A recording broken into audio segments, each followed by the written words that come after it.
বাংলাদেশের সর্বশেষ আপডেট সংবাদে আপনাকে সুস্বাগতম। আমাদের চ্যানেলের নতুন দর্শক হয়ে থাকলে চ্যানেলটিকে সাবস্ক্রাইব করুন। এই পর্যায়ে আপনাদের জানিয়ে দিব, একটা উসিলা ধরে বিভেদ সৃষ্টির পায়তারা চলছে বলেছেন মির্জা আব্বাস।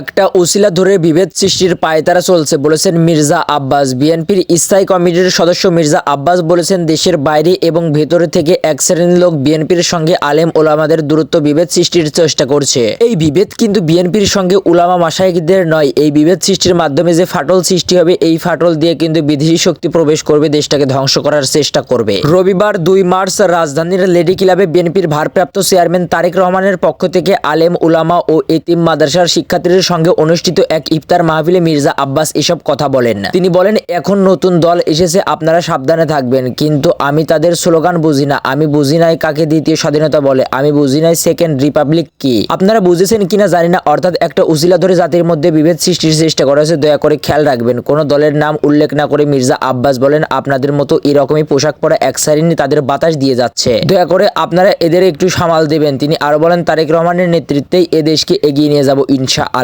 বিএনপির মিডিয়া সেলের সদস্য সাইরুল কবির খান জানান, ইফতারে রাজধানীর দুটি মাদ্রাসা থেকে অন্তত 80 জন শিশু, এতিম ও ছাত্রছাত্রী উপস্থিত ছিলেন। রাজধানীর কয়েকটি মসজিদের ইমাম ও খতিবরাও ছিলেন। বিএনপির নেতাদের মধ্যে উপস্থিত ছিলেন স্থায়ী কমিটির সদস্য ডাক্তার খন্দকার মোশাররফ হোসেন, ব্যারিস্টার জমির উদ্দিন সরকার, মির্জা আব্বাস, গায়েশ্বর চন্দ্র রায়, আমির খুসরু মাহমুদ চৌধুরী, সালাউদ্দিন আহমেদ, প্রচার সম্পাদক সুলতান সালাউদ্দিন টোকো, ধর্ম বিষয়ক সম্পাদক রফিকুল ইসলাম জামাল সহ ধর্ম বিষয়ক সম্পাদক আব্দুল বারী ডেনি, আমলি পেন্দু, অপু, জন গোমেজ প্রমুখ।